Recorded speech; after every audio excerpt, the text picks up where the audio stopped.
Arestado ang isang cross-dresser sa China.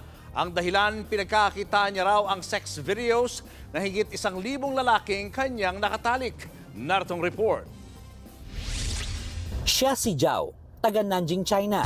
Mahigit 1,600 lalaki ang nagkandara pa sa kanya sa loob ng 3 taon.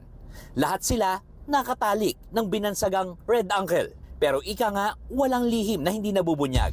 Una, hindi pala siya totoong babae, kundi isang crossdresser. Pangalawa, may hidden camera sa kanyang kwarto kung saan niya dinadala ang mga naloloko niyang lalaki. Ang mga video na yan, nagkalat online. Pinagkakitaan ni Red Uncle ang mga video. May subscription fee na $21 o mahigit 1,000 piso. Hindi naman bawal ang same-sex relationship sa China.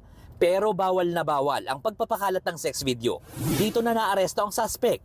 Nakumpiska sa kanya ang mga wig, peking boobs, 6 na cellphone at notebook kung saan sinasabing nakalista ang 1,691 na pangalan ng mga lalaking nakatalik niya. Nagsampa rin ng reklamo ang mga lalaking nasa video. Nakaramihan ay may mga asawa. Wala pang pahayag si Red Uncle. Sa ngayon, nagbabala ang City Public Health sa mga nabiktima na magpakonsulta sa posibilidad na magkaroon ng sexual disease. Nagbabalita mula sa Frontline, Gerard de la Peña, News 5. Mga kapatid, Julius Babaw po.